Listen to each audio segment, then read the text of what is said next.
KLEK-LP Jonesboro, the voice of Arkansas Minority Advocacy Council.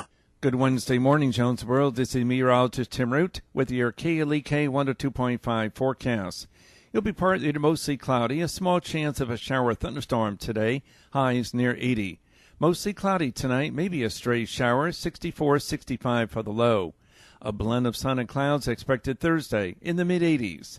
And partly to mostly sunny Friday, the high about 85-86 degrees.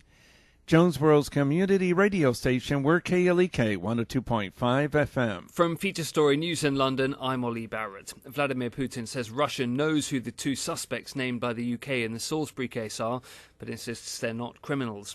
President Trump says the east coast of the US is as ready as possible for Hurricane Florence. The European Parliament's voted there should be disciplinary measures imposed on Hungary over claims it's broken core EU values. And North and South Korea are opening a liaison office just north of the demilitarized zone. It's 9:01. Community Conversations is brought to you by Arkansas Early Learning, offering no-cost childcare in Jonesboro and Northeast Arkansas. Applications at arearlylearning.org. Arkansas Early Learning is a nonprofit organization. KLEK-LP Jonesboro, the voice of Arkansas Minority Advocacy Council.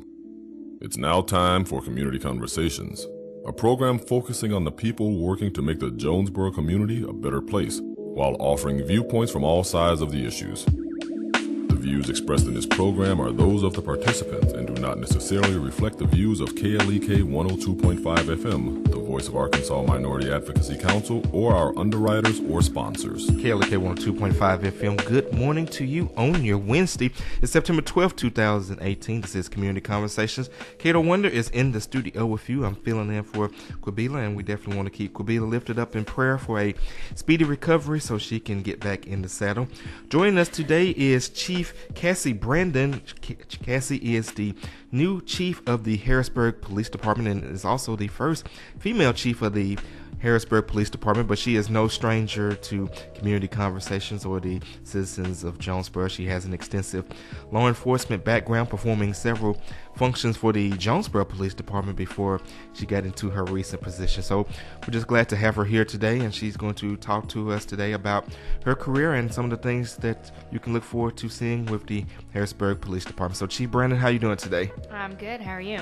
I'm doing pretty good. So for those who may not know you, just kind of start off with excuse me, a little bit about yourself and your background in law enforcement. Well, as you said, I worked at the Jonesboro Police Department. I was here for a little over 13 years, leaving earlier this year to go into the private sector. While I was at Jonesboro, I worked in the patrol division. I was also on the PROW unit, which is now called Street Crimes Unit. Handled a narcotics detection canine while I was on that unit. And I got promoted to a supervisory position, went back to patrol for a little while, then worked as a detective and a squad supervisor, and then I went into the administrative division as the community outreach and recruiting officer. And of course, in that position, you were the one that was instrumental for the Citizens Police Academy, which I think Chief Elliott said last week that over 200 people have now graduated that program. So that's also a part of your legacy as well. Yeah, we Chief and I worked together to get that going. What year was it? Well, I was Session 2, and that was November 2016. Okay, so it would have been early 2016 when we started. So, yeah, we got that off the ground, and that's a great program, and I'm glad to see that it's still going. Still going. And putting citizens through it, and hopefully I hope to bring something like that to Harrisburg as well. And we'll get to some of the things that you want to do in Harrisburg in just a moment, but let's talk about how you actually got into the position itself, because as you mentioned, you were at JPD, you left, you went into the private sector, but how did you learn about the opportunity and what made you want to pursue it to become the chief? So yeah, as I said, I had left Jonesboro, gotten out of law enforcement, and kind of thought that I would be done with law enforcement when I left Jonesboro. And this position came open, and it really was intriguing. I saw it as an opportunity to kind of get into that administrative side of things, which has always interested me when it came to law enforcement. And but it's a small department, so I still have plenty of opportunity to actually go out and do some policing as well, and interact with the community from that aspect. Okay, so when you first got there, how were you embraced by the Harrisburg community as well as the officers in the Harrisburg Police Department? The community has been just overwhelmingly welcoming, and I don't say this because of anything I've ever heard about Harrisburg, but I did expect it because I'm an outsider. I'm not from there. I'm not from that community. And I didn't work at that department prior to me being named chief. I expected some not so welcoming attitudes, but I haven't experienced that at all. The community's been very welcoming, and the officers there are great. We I think are working really well together to move the department forward to where it needs to be. So basically, everyone is on the same page and everyone is raring to go. Mm-hmm. Yep, seems so. Well, that's definitely good. That's definitely good. So, when you got hired for the position, did Chief Elliott give you any advice? He did. He he's just a phone call away. He told me that, and he was helpful in some excuse me, some things that I needed, and I've been able to reach out to him and some other people at Jonesboro for some advice or some help with things. And the sheriff of Poinsett County has been very welcoming and very helpful also. And then my counterpart in Truman, Chief Henson over there, has also been very helpful. So I've got a good group of advisors and mentors that are helping me out where I need it. And it's relationships like that make this transition into this new position that's made it very smooth. All right, and that's very good. Of course, you mentioned Chief Henson. Now, of course, you got Chief Elliott that is over a larger department, and Chief Henson that is over a similar sized department as the one that you head over. So what was the contrast in advice? Because you got it from one end from Chief Elliott and then the other end from Chief Henson. Well, I think that the thing that I've learned is that no matter the size of the department, we all have the same standards and guidelines that we have to meet. And we're all dealing with, as administrators, we're dealing with employees. And employees are the same no matter the size of the department. Their needs and issues and the things that we run into with them. So really the advice has been pretty consistent regardless of the size of the department. All right. We're speaking with Chief Cassie Brandon of the Harrisburg Police Department. If you have a question for Chief Brandon, you can give us a call at 870-277-1080. Again, that phone number is 870-277-1080. Or you can leave your questions or your comments on our live feed. And, of course, I see Quabila is watching on our live feed along with S.L. Robinson. And I know that she is actually from Harrisburg. She graduated from Harrisburg High School. I remember when you were hired, she actually said, "Congratulations, that's my hometown." So, getting hired into this position, obviously you're making history as the first female chief of that department. That's got to definitely be inspiring to young girls who they say, "Hey, if she can do that, I can as well." So, how does that make you feel? Well, I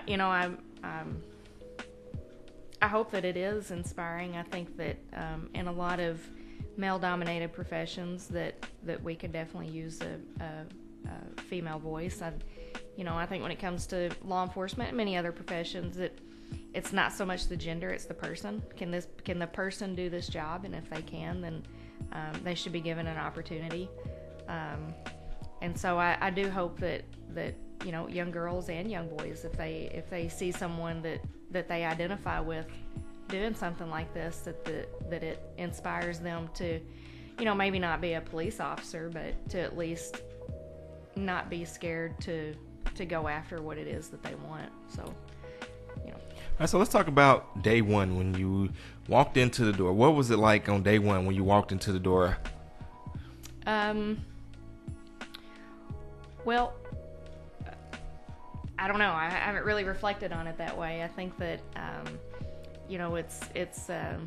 we really hit the ground running, so I haven't had time to reflect on it. It's been a blur. It has. Well, maybe another way of asking this, what were some of the things that you observed when you first, got in, some things that needed immediate attention? Well, we are, I think working hard at this point to look at the operations of the department. I've already made a few changes there as far as report taking and smaller things like that. But I think that's kind of the big thing. And the thing I wanted to do first was look at the operations of the department, the equipment that the officers have, the things that we need to do the job, and how we can obtain those things. So, over the last month and a half, those are the things that I've been working on, is seeing where we can make positive change within the department, and also how we can better serve the community. And so, I think that when I walked in on day one, knowing that was my mission, that's what we started with. And you mentioned about serving the community. One of the things that you were very passionate about during your time in Jonesboro was community outreach. You were the community outreach programs. In addition to Citizens Police Academy, you would go around giving talks to various organizations such as the Hispanic Center, the NAACP, and children's groups. Do you have plans to set up similar community outreach for the Harrisburg Police Department? I do. It being a smaller community, the police department is very just inherently closely aligned with the community. I've already talked to the Rotary Club there, and we have some church groups that have reached out and asked for us to work with them. We spend a lot of time out at the school also, and I've talked to a couple of groups of students there that have some projects they're working on that they would like to work with us on. So it seems like the department already had a decent relationship with the community, and things can always get better, and we can strengthen those bonds, and that is definitely something that I want to work toward with the police department and community. Okay, and I know earlier you mentioned possibly bringing a form of a Citizens Police Academy down there, so looks like there are going to be some exciting things coming. We are speaking with Harrisburg, Arkansas Police Chief Cassie Brandon, and of course you can leave your questions or your comments on our Facebook Live feed. One thing when you get hired that you mentioned that you wanted to focus big on is improving the technology of the department and improving the equipment. So what are your plans toward that, especially keeping in mind that Harrisburg is a smaller city, so there's not as much tax revenue as opposed to Jonesboro, and that grants and private partnerships and other means of funding will have to come about in order to accomplish the things that you want to accomplish? Yeah, that is I think a big deficiency in the department from my perspective. Coming from a department such as Jonesboro, where we didn't want for a whole lot. If we needed it, we were able to get the money to do it. Harrisburg does not have quite the tax revenue, obviously, that Jonesboro has. So grants and private partnerships are going to be a big tool in how we get the equipment that we need. And right now I'm focused on safety for the officers, so we're talking about radio equipment and firearms and means of self-defense and taking care of the community, as well as ballistic protection. And all of those things are expensive and cost a lot of money. And we did have recently, the voters saw fit to employ a 1-cent sales tax. 3/4 of that will go to the police department, so that will help in those types of expenditures. But where we can use grant money and private donations, those sorts of things, then we'll do that in those cases. Okay, and what about police cars? Our fleet is aging, and it is definitely time to replace several of the cars. So that's another thing that we're going to have to do at some point is get some cars replaced. And with cars comes all the equipment that you have to put in the cars, and so that too is not an inexpensive endeavor. But it is time. Modern cars are definitely a lot more expensive than what they used to be. Now, whenever that time comes in which you get the cars, I know I've seen departments before, whenever they get a new fleet, they may update the graphics, change the logo around a little bit. Will that happen, or you pretty much will just kind of keep the graphics and the logos the same? Well, Actually, right now, the fleet doesn't really have a consistent look, unfortunately. So I would like to work on that and get a more consistent, graphics on the vehicles and that sort of thing. So I've already done some updating to the logo. We just got to get that put on the cars and the uniforms. But yes, I would like to kind of, with the new cars, something we can be proud of, then get something on there that looks real sharp for the community. And something that definitely stands out, that people can see from a mile away that there's a police presence. Because I remember with the Jonesboro police cars, when I first got here, the way that they looked, where they had the big logo in the center of the door, and now where they have the big police that goes all around the side of them. So it's you can clearly see it which is important, from a distance.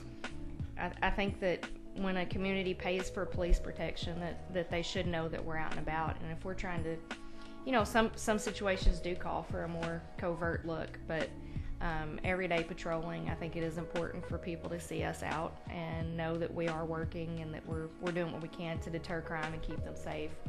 And so I'm in full agreement. I think that it should be a very prominent, look. Alrighty, we got a Facebook shout out from Minister Milton Culver, who says, "Proud of you, congratulations, Cassie." Well, thank you, I appreciate that.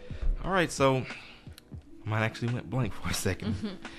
So we are speaking with Chief Cassie Brandon of the Harrisburg, Arkansas Police Department. So getting back into our discussion, so do you have any plans for updated training for officers?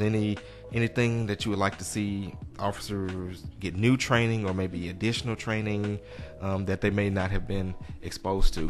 I do. With the lower budget in the past, there hasn't really been a training budget. I have looked, and that was one of the first things I wanted to make sure of.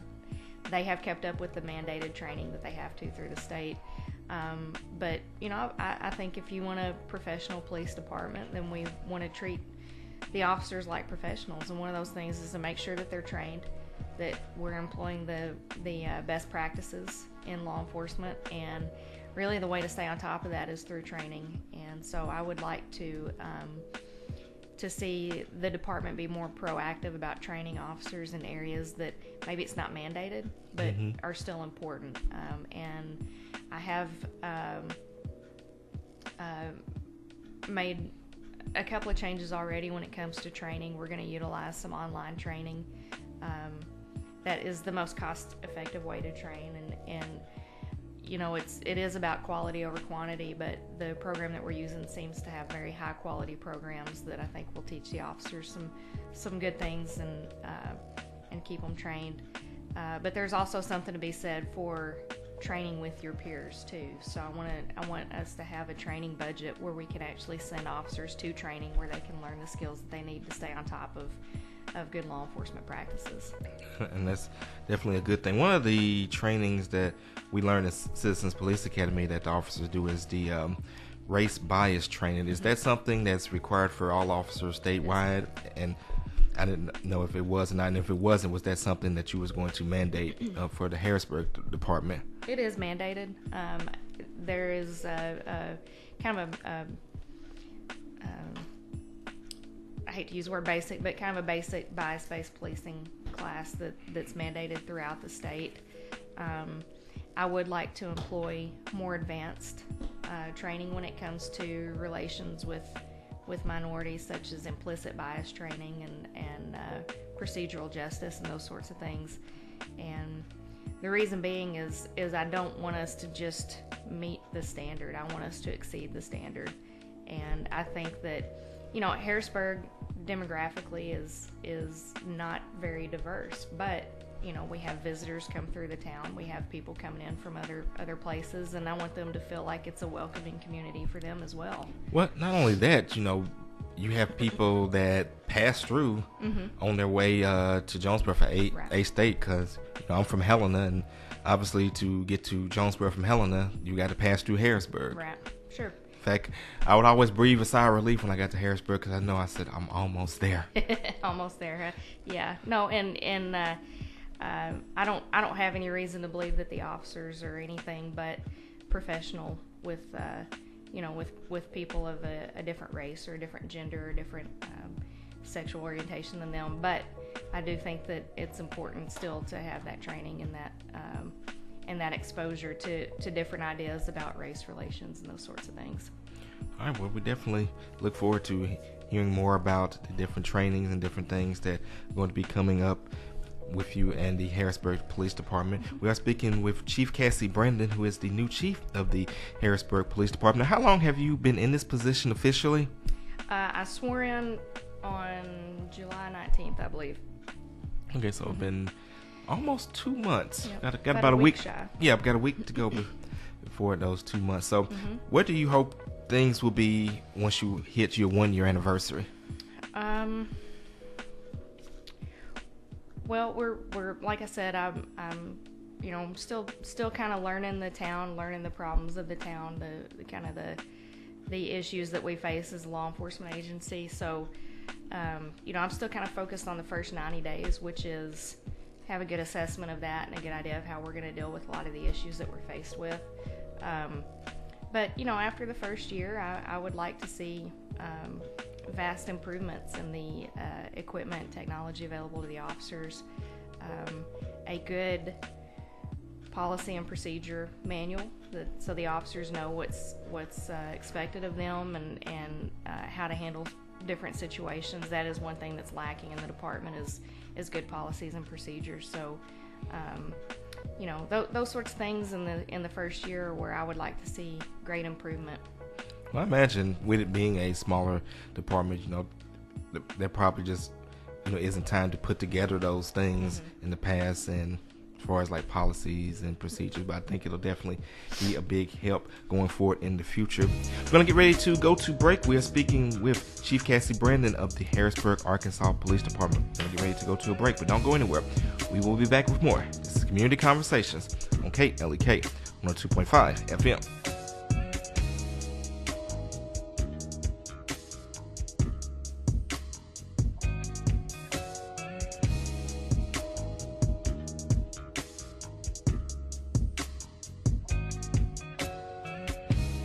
You're listening to Community Conversations on KLEK 102.5 FM. We'll be right back.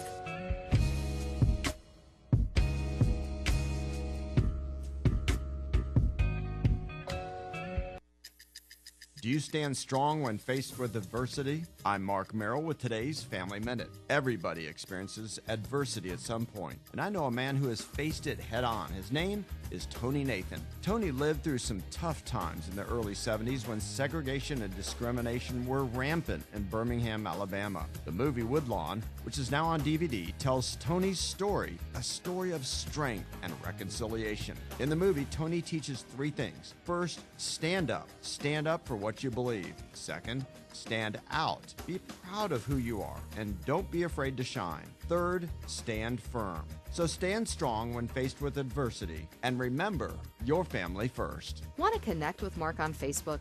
You can at facebook.com/Mark Merrill.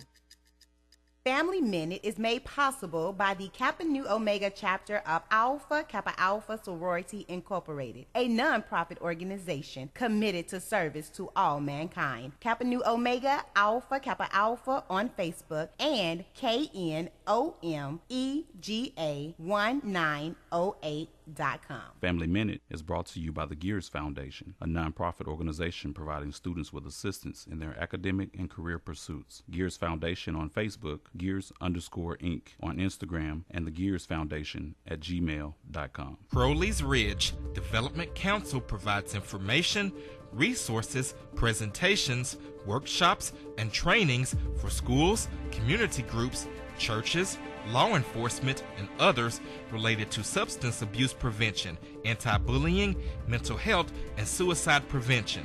More information is available at crdcnea.org.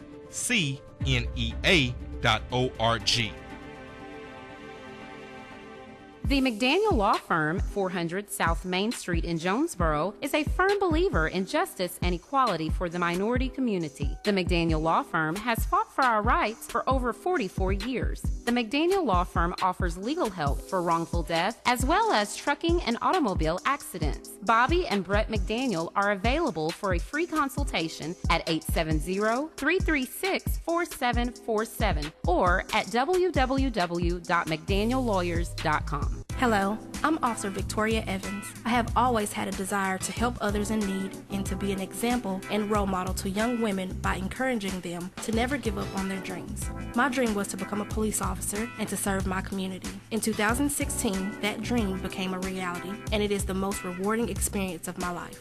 Now I want to let you know about the same opportunity.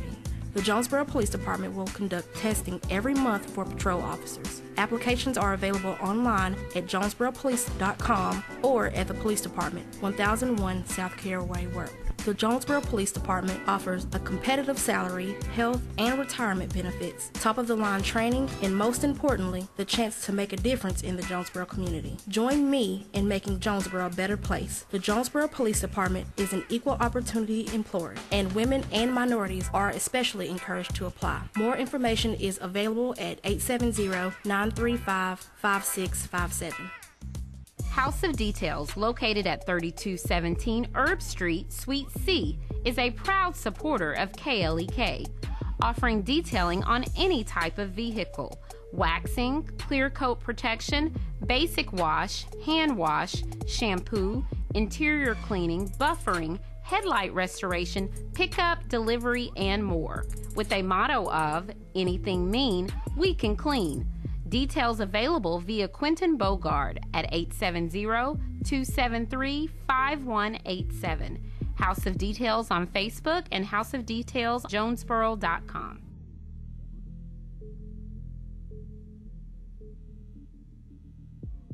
Do you like the music you hear on KLEK 102.5 FM? Do you like the educational programming that we provide? Do you like the service we provide to the community? Do you like having a station to finally call your own that represents you? If so, please stop by or call any of our underwriters or sponsors that you hear on KLEK and tell them thank you for their support. The support of our underwriters and sponsors is vital for us to stay on the air, so be sure to let them know that you thank them for their support.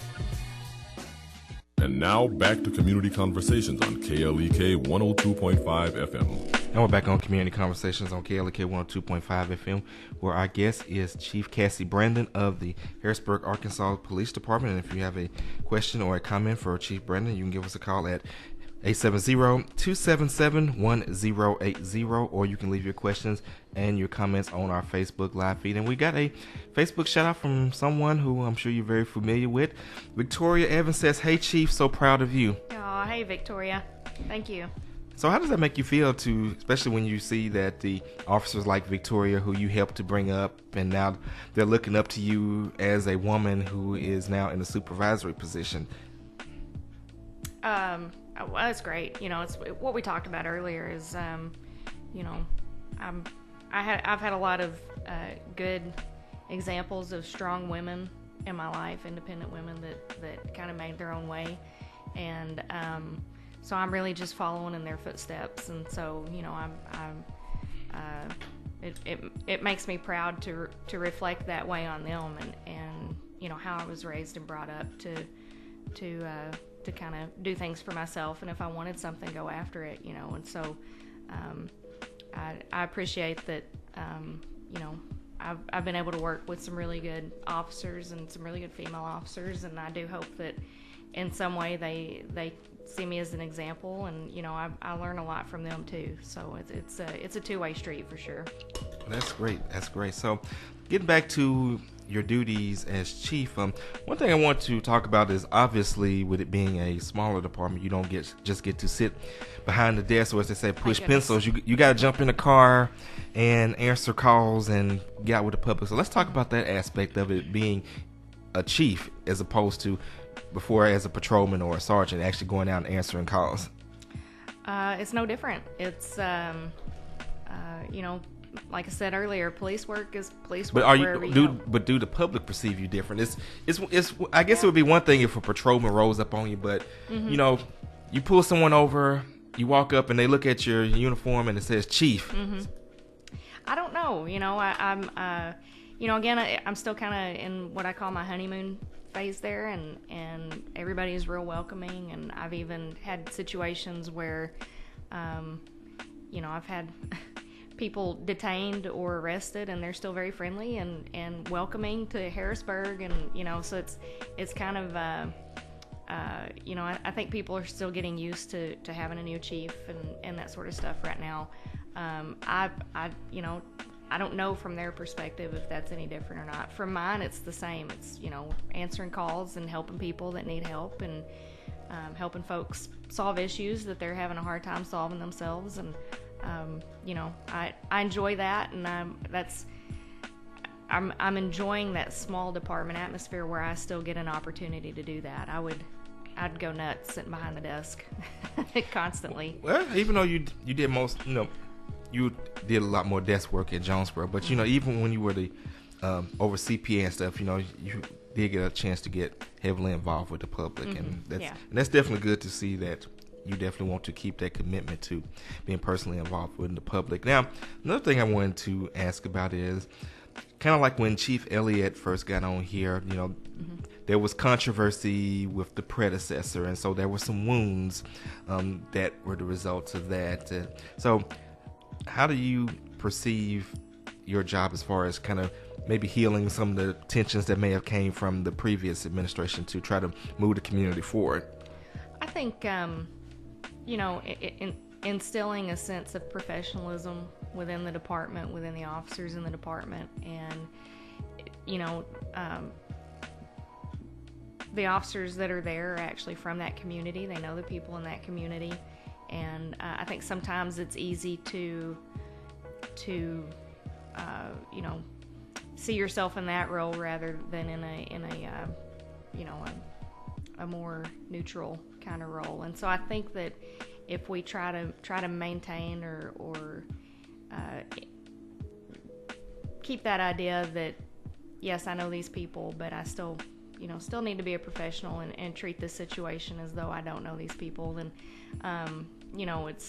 I think that that's an important thing, and that's something that I'm trying to do. And I think too that I'm not from that community.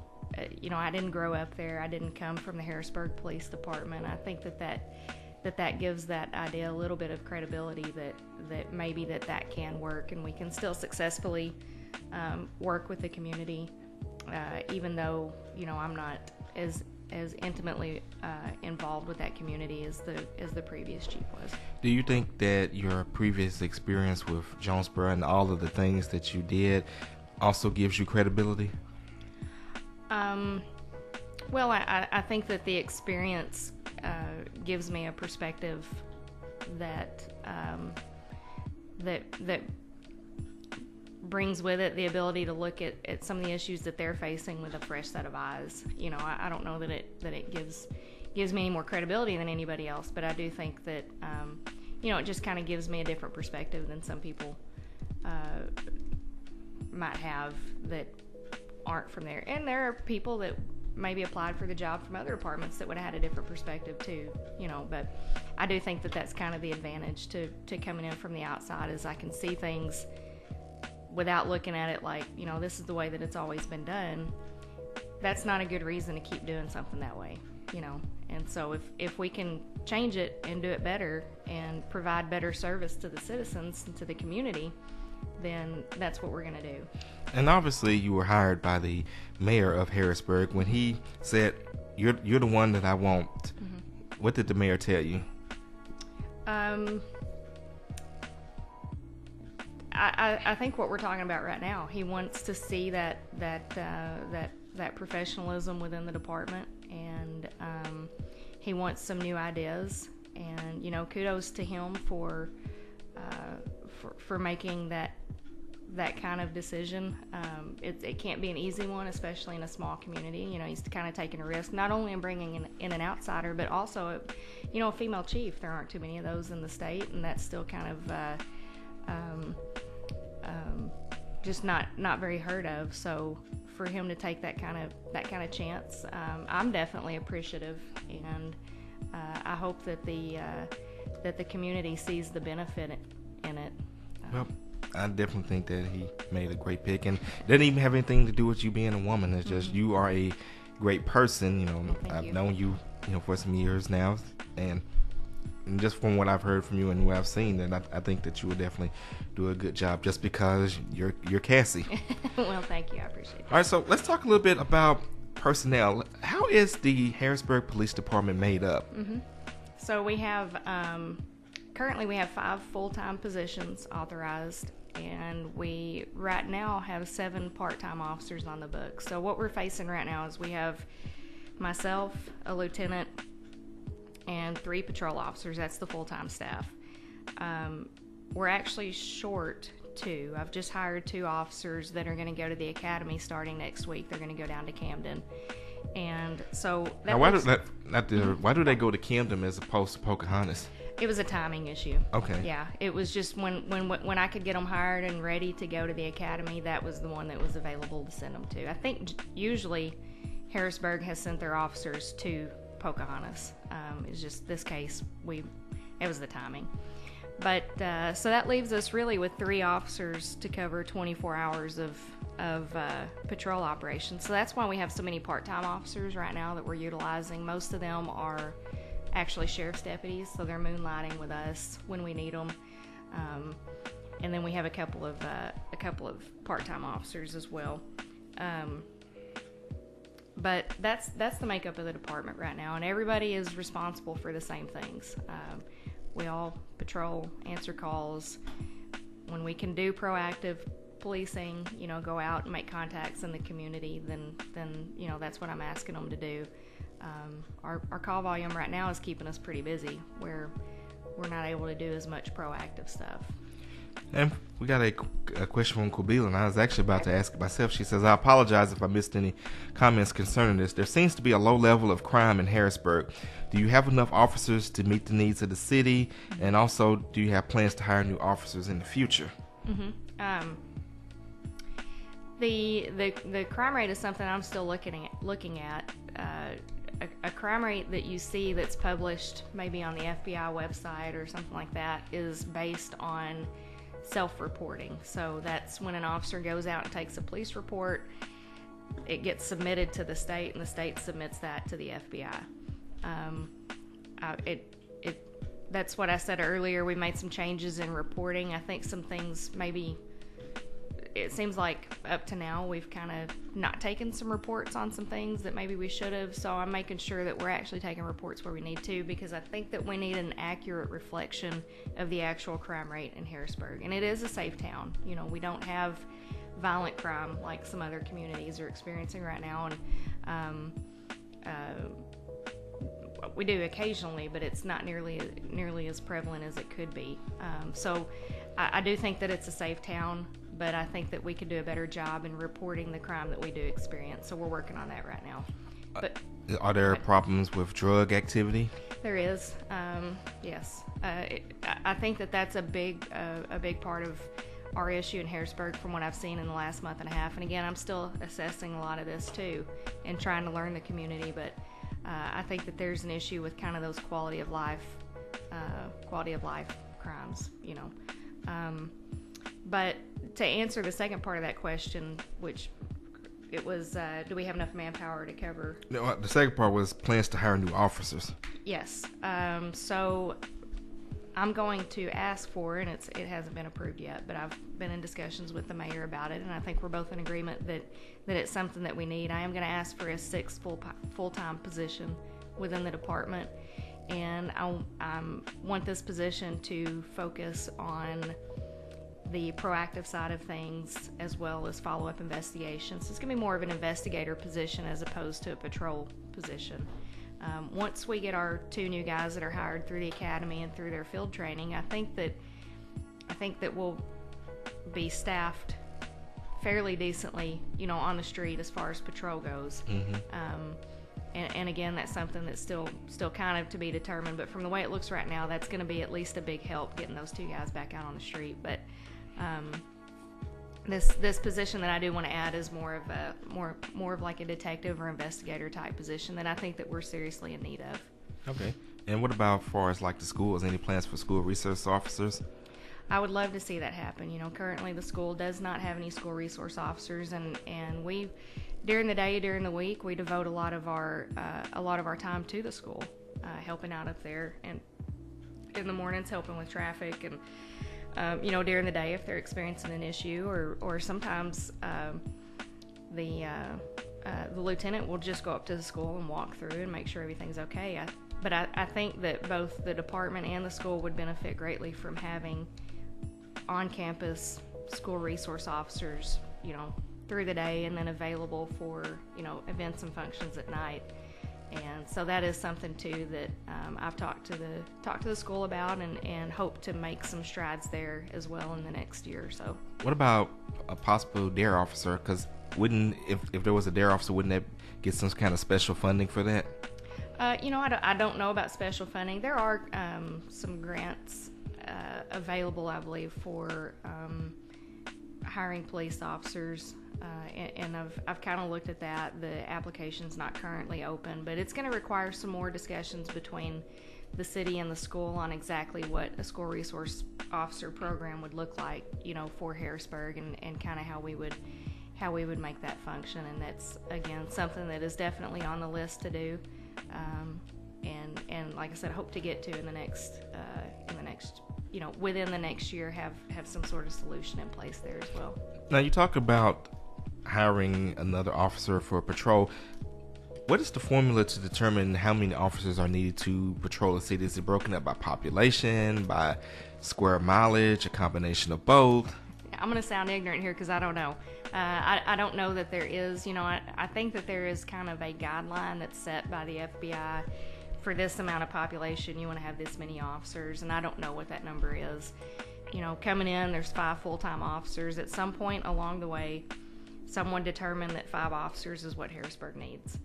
And so that's what I've got right now. I can already tell in a month and a half that's not enough. I think that we need this 6th position to do some of this stuff it's not falling by the wayside, but other things are not getting the attention that they need, because we're kind of having to do these things that I think that if we added this position, that person could take care of. So for me, I think it's just a common sense look at the department, the operations department, what the city needs, to make that determination of how many officers the department needs. Speaking with Chief Cassie Brandon of the Harrisburg, Arkansas Police Department, going back to our Facebook Live feed, Quabila says, just like we have Chief Elliott come once a month to discuss updates on the city of Jonesboro, is there a media resource available for you to do the same in Poinsett County? We have a couple of newspapers in the area. Harrisburg did have a daily newspaper, but that has since shut down. So we, other than Facebook or social media, we don't really have an outlet unless we're dealing with, like KIT or one of the newspapers. We don't necessarily have an outlet to just get out there and talk to the citizens like there is here. Okay. Now, you mentioned Facebook and social media. Do you have plans to have an increased social media presence for the department? Yes, I would love for us to. I think right now we the Facebook page, I haven't done a whole lot with it. I think that my lieutenant has kind of stayed on top of that, and if something's going on or we want to let the community know about something, that's kind of how we get it out there. Okay. What about town hall meetings? Yeah. Or and forums? That is it's something I've rattled around in my head and would like to see happen. I will say that the sheriff's office right now is holding several town halls in different parts of Poinsett County because they're seeking a sales tax increase, and I'm not here to talk about that, but the turnout for the one in Harrisburg was fairly low, which was a little bit for me, and again, I'm not speaking for the sheriff, but for me was disappointing. And so I would hope that if the community would be interested in something like that we would get some participation. But I would love to do that, and may try to see about doing that before the end of the year. And you mentioned about the community and participation. Have you gotten any feedback at all about what people in the community want from the department? Anything that they would like to see?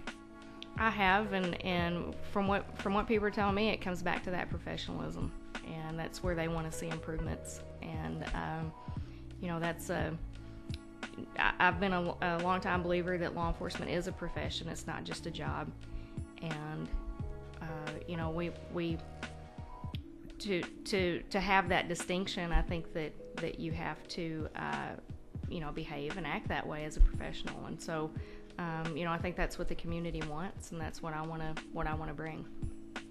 Okay, and Quabila says, concerning the social media aspect, have you considered using youth in the area that are interested in law enforcement to possibly intern with you to help keep things updated?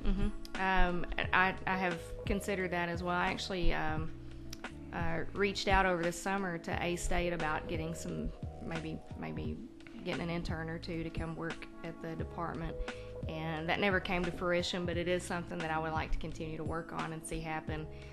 Also, the high school has an East program. Yeah, we had the Nelson East program here yesterday. Yeah, which is, I think, just an incredible thing for the schools, and I'm really glad to see that Harrisburg participates in that and has the program there. And I've talked to some of their students already about some projects that they want to work on where they're kind of being proactive, and hope to work with them on that. But to reach out to them and work with some of the students at the school is a great idea, and it is something that I would like to see us do. And being from a small community, we kind of going back to hiring the 6th officer, is it a little more difficult to find and recruit officers in a smaller area as opposed to a city? I don't know about it being a smaller area. I can tell you that the pay is pretty low right now, starting pay at Harrisburg. And I think that that's an issue, especially when the area departments pay substantially more than what we can pay right now. Now with this, I hope to be able, with the sales tax money that we'll be getting in, I do hope to raise that a little bit to become a little bit more competitive, and I think that will help. You don't do this job for the money, but if you want to do the job and you can do it at a department and make, $10,000 more a year than you could make it at Harrisburg, that's where you're going to go. So that is an issue for us, but I do hope to be able to, mitigate that some as well. All right. We're speaking with Chief Cassie Brandon of the Harrisburg, Arkansas Police Department. Of course, still taking your calls at 870-277-1080 or your comments on our Facebook Live feed. We're going to get ready to go into our final break, but don't go anywhere. We'll be back with more. This is Kate, LEK, 102.5 FM.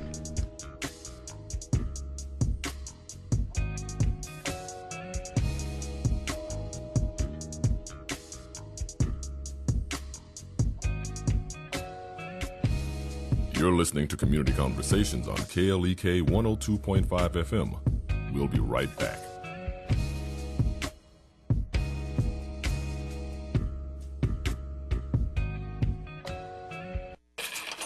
We're back with Money Matters. I'm Alfred Edmond Jr. Today we're talking about the money martyr. If this is you, you just don't know how to say no to family and friends who have come to recognize you as their personal banker and emergency fund. You lend without demanding repayment. You always pick up the tab, and you always pay for gas. You even commit one of the cardinal sins of money management. You co-sign on people's loans. While your intentions may be good, you are probably doing damage in two important ways. First, you are likely hurting your own credit, creating debt, and depleting your savings to be the family ATM. Second, you are creating a culture of dependency among the people you care about, making them increasingly less willing and able to take care of themselves. Never put the needs of others ahead of your own financial obligations and goals. Put a specific amount and never ever give beyond that amount. I'm Alfred Edmond Jr. for Money Matters, a product of American Urban Radio Networks. Money Matters is brought to you by the Gears Foundation, a nonprofit organization providing students with assistance in their academic and career pursuits. Gears Foundation on Facebook, Gears_Inc. on Instagram, and the Gears Foundation at gmail.com. Money Matters is brought to you by Bancorp South, offering checking, savings, loans, credit cards, and wealth management. 5 locations in Jonesboro to serve you. www.bancorpsouth.com or 870-972-9800. Are you a young woman between the ages of 18 and 29 with the desire to further your education and serve your community? If so, then you may have what it takes to become Miss KLEK. KLEK 102.5 FM will be hosting its very first Miss KLEK Scholarship Pageant on February 16, 2019. The theme will be Women of Empowerment. The grand prize winner will receive $1,000 toward her education at any 4-year university, community college, or trade school in the Northeast Arkansas area. Contestants must be enrolled in school for 2019 in order to be eligible to participate in competition. If you think you have what it takes to be Miss KLEK, then fill out the registration form online at klekfm.org or stop by 1411 Franklin Street here in Jonesboro to pick up an application. A non-refundable $25 application fee must be returned with the application no later than September 21st, 2018. For more information about the Miss KLEK Scholarship Pageant, visit klekfm.org or the official Miss KLEK Scholarship Pageant page by searching at Miss KLEK on Facebook. If you are a woman ready to empower and impact the community you live in, sign up to become the first ever Miss KLEK. KLEK thanks CJ Pepper and the staff of Life Strategies Counseling Incorporated for helping people through hard times in life such as depression, family issues, stress, abuse, and more. They offer counseling and therapy for all ages, individuals, families, and groups. They are located at 1217 Stone Street. Phone number 1-866-972-1268 or online at lscihelp.com. Stark's Auto Plaza at 2829 Red Wolf Boulevard is a proud KLEK supporter, offering luxury pre-owned vehicles sold wholesale to the public. At Stark's, we never say no.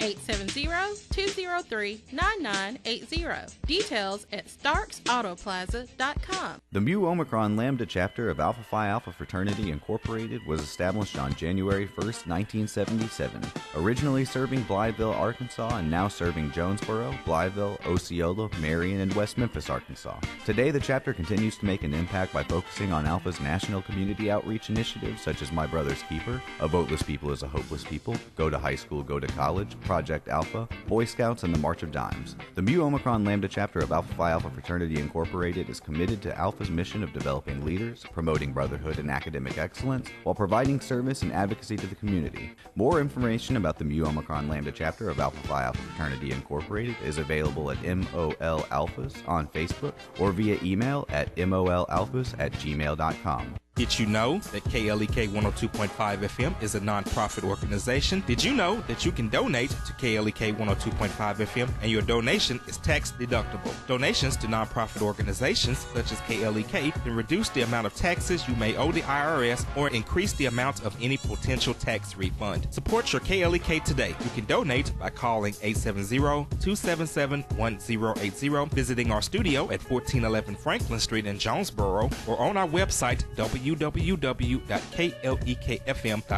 We at KLEK 102.5 FM are blessed and grateful for your support.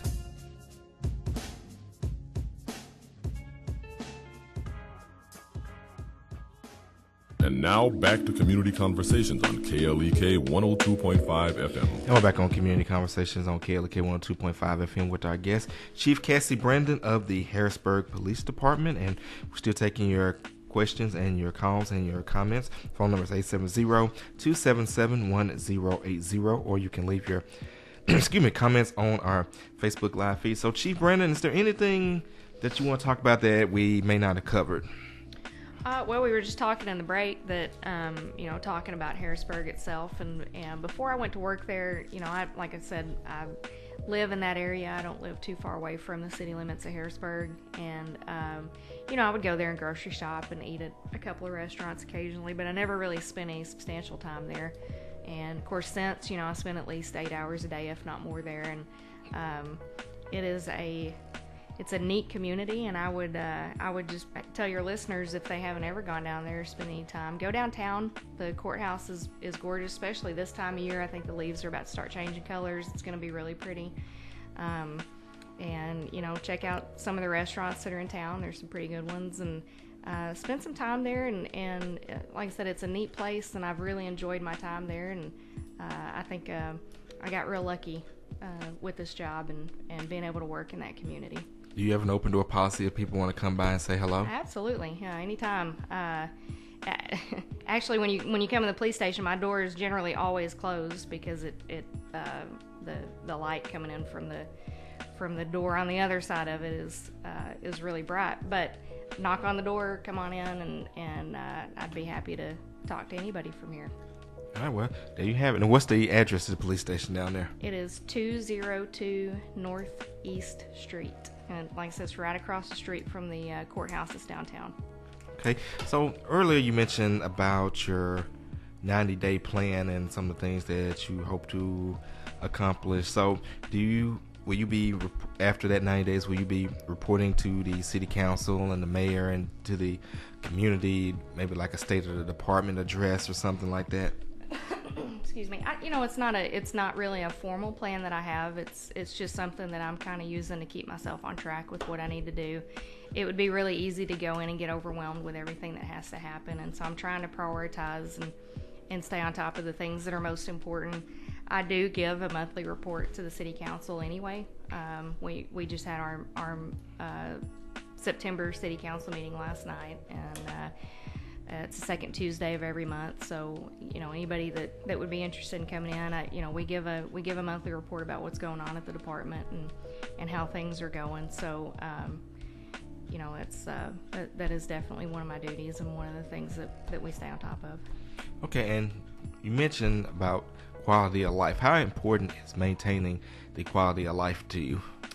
It's very important.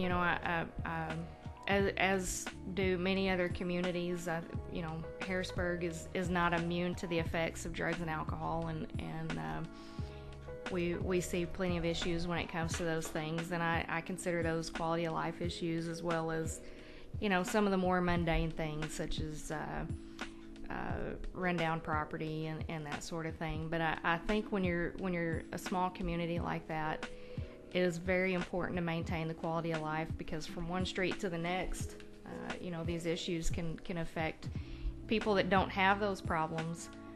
These issues can still affect them because their neighbors do, or those sorts of things. So, I think that's a big part of our job, and really any police department's job. Okay, and of course, Harrisburg is on Highway 1, and of course, it's a major roadway between Jonesboro and several other parts south. You have a lot of problems dealing with speeders. Ending on a little light note. Right. Yeah, we get plenty of calls about speeders coming through, and do you have a radar gun?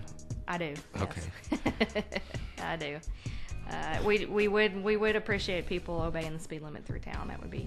That would be helpful for us. And actually, we have a lot of accidents there on Highway 1. So, paying attention and looking out for other traffic and being a good neighbor is what we're asking people to do. So it's safe to say the Harrisburg Police Department will be participating in click it or ticket. I imagine. Drives over or get pulled over. Right. All right. So, Brandon, we've got about 2 minutes. Any final thoughts? Any final comments that you would just like to say to the listeners out there?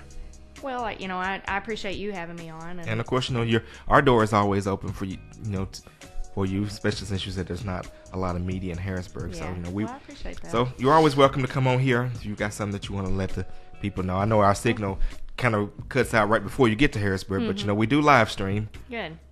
Well, and that's one of the things I did want to say is, people may question why you have the Harrisburg police chief on this radio station, but I'm a firm believer that just because our city limits are what they are, it doesn't mean that the things that we do don't affect people outside of the city, and vice versa. So we all have to stay close knit and work together on a lot of things. And not only that, a lot of people here in town know you and have followed you and support you, and plus what you have done, what you have accomplished is inspirational. And again, we want to show that women can do this, and not only can they do it, they can do it and be very successful at it. And I definitely believe that you will be very successful as well. Got a Facebook comment from Donna Kirksey. Says, great interview, love this show. Well, Donna, we definitely appreciate that. Appreciate you for tuning in. Appreciate your support. But it's time to get up out of here. You guys have a great and blessed day. You know, this is all Gospel Wednesday, so we're going to have gospel hits for you all day long. This is KLEK, 102.5 FM.